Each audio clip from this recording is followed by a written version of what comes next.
आप सभी भक्त प्रेमियों को मेरा प्यार भरा राधे राधे। आज इस वीडियो में नवरात्रि के चौथे नवरात्रि की चर्चा करेंगे और किस नाम से देवी का पूजन इस नवरात्रि में होता है, और विशेष बात हम इस में बताएंगे जिनके घरों में रोगों की समस्याएं बनी रहती हैं, आदि आदि व्यवस्थाएं रहती हैं, और वो चौथे नवरात्रि में किस तरीके से अपनी समस्याओं का समाधान कर सकते हैं, रोगों से मुक्त हो सकते हैं, आदि आदि। तो आइए हम लोग चर्चा करते हैं कुष्मांडा माँ की, जो कि शक्ति के विषय में अपरंपार हैं। नवरात्रि के चौथे दिन देवी कुष्मांडा के रूप में पूजी जाती हैं। अपनी मंद मुस्कान के कारण, हंसी के कारण अंड यानी ब्रह्मांड को उत्पन्न करने वाली है। आपको कुष्मांडा कहा जाता है। इस देवी की 8 भुजाएं हैं, इसलिए अष्टभुजा कहलाई गई हैं, अष्टभुजा वाली कहलाई गई हैं। इनके 7 हाथों में क्रमश कमंडल, धनुष, बाण, कमल, पुष्प, अमृतपूर्ण कलश, चक्र तथा गदा है। 8वें हाथ में सभी सिद्धियों को, निधियों को, रिद्धि सिद्धियों को देने वाली जपमाला है। इसका मतलब एक और समझ लीजिए, जिसके हाथ में माला है वो कुछ भी प्राप्त कर सकता है। दुर्भाग्य यह है कि हम साधनों के पीछे, व्यवस्थाओं के पीछे भागते हैं, माला का त्याग करते हैं। देवी के हाथ में भी माला है, तो आपके हाथ में माला होगी तो क्या नहीं हो सकता।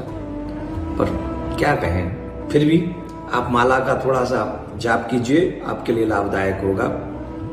इस देवी का वाहन सिंह है और इन्हें कुमड़े की बलि प्रिय है। संस्कृत में कुमड़े को कुष्मांड कहते हैं, इसीलिए यह देवी को कुष्मांडा भी कहते हैं। इनका नाम ही है कुष्मांडा।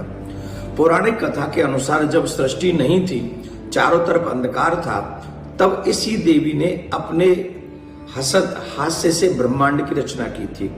इसीलिए इसकी सृष्टि आदि स्वरूपा, ये जो है आदि स्वरूपा है, आदि शक्ति कही गई है। इस देवी का वास सूर्य मंडल के भीतर लोक में है। सूर्य लोक में रहने की शक्ति, क्षमता केवल इन्हीं में है। इसीलिए इनके शरीर की कांति भी बहुत सुंदर है, प्रभा युक्त है, दैदीप्यमान है। इनकी तेज से 10 दिशाएं आलोकित, ब्रह्मांड की सभी वस्तुएं प्रकाशित होती हैं तेज से। इन्हीं के तेज से सब व्याप्त है, ऐसा माना गया है।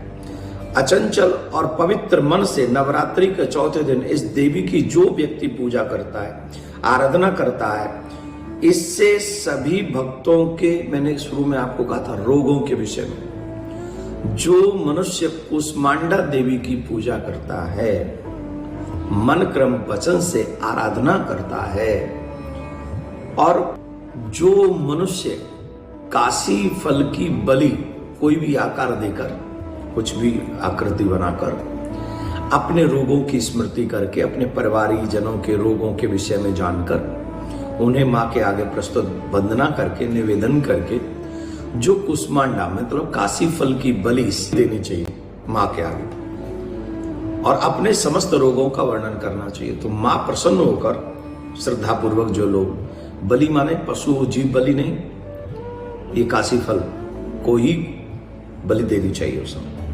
तो आपके जितने भी रोग इत्यादि हैं वो सब नष्ट हो जाएंगे, इस बात को समझ लीजिए। व्याधियां मुक्त हो जाएंगी, इससे सुख, समृद्धि और उन्नति प्रदान करती है माँ। अतः इस देवी की उपासना में भक्तों को सदैव तत्पर रहना चाहिए। जिन जातकों की कुंडली में सूर्य नीच का हो और वो कुष्मांडा माँ की पूजा करे, तो उसके उस ग्रह का असर कम होगा और प्रभाव जो है, जो दुष्प्रभाव है, वो दूर हो जाएगा।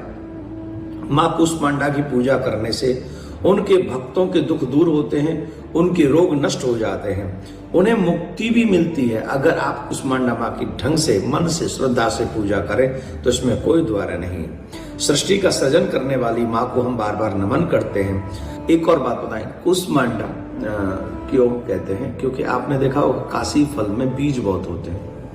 कुष्मांडा होता है जिसमें काफी संख्या में बीज होते हैं, जिससे नव जीवन की चेतना उत्पन्न होती है। मतलब अगर वो बीज अलग अलग बो दिए जाएं तो कितने काशी फल हो जाते हैं, उसी में से एक में से वो अनेक हो जाते हैं। वैसे ही मानव माँ ने सृष्टि की सृजन किया है, उन्हीं से उत्पन्न ये सृष्टि है और उन्हीं से तमाम जीव आत्मा चेतनाएं इस ब्रह्मांड में भ्रमण कर रही हैं। इसलिए कूष्मांडा माँ की पूजा अवश्य करनी चाहिए, हृदय से करनी चाहिए। कूष्मांडा माँ के मंत्र को अगर कोई जाप करना चाहे, वो वहां बैठकर कोई साधना करना चाहे तो वो मंत्र सुन ले, एम ह्रीम देव्यै नमः, एम ह्रीम देव्यै नमः। इस मंत्र का जाप करने से जितनी भी देर जाप करेंगी माँ प्रसन्न होंगी। माँ कुष्मांडा को प्रिय भोग क्या है, ये सब चीजें सुन लेनी चाहिए। जो जिस रूप में जिस देवी को जो वस्तु पसंद है वही उनको चढ़ाना चाहिए। अलग अलग नहीं कि कुछ भी लिया दिया सब चढ़ा दिया, ऐसा नहीं। माँ कुष्मांडा को प्रिय भोग है हलवा और दही, तो हलवा भी ढंग से बनाइए और दही में कुछ मीठा वाला डाल के बढ़िया माँ को भोग लगाइए, जिससे माँ आपके यहाँ प्रसन्न हो जाएंगी।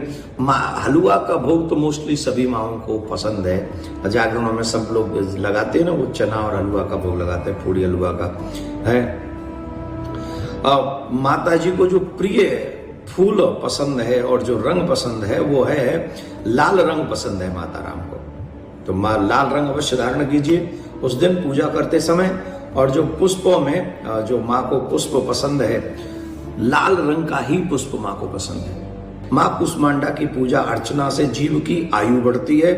कुंडली में अगर बुध ग्रह सही नहीं है तो माता की पूजा करने से यह जो बुध ग्रह है यह इस पर भी थोड़ा शांति मिलती है, और वो बुध ग्रह जो नेगेटिव असर देने वाला होता है वो नहीं देता है। इसलिए कुष्मांडा माँ आपके प्रत्येक मनोरथ को पूर्ण करे, आपके बाल गोपालों को निरोगी काया दे, आपको भी निरोगी काया दे। जिन जिन लोगों को आप ये उपाय से, जिनके घरों में से रोग निकालना चाहते हैं, उन सबको ये वीडियो अवश्य दिखाइए, सुनाइए। और एक बार 9 के 9 नवरात्रों की कथा उपाय हम आपको बता रहे हैं, तो हर दिन पहले सुन लीजिए वीडियो, उसके बाद उसी रूप से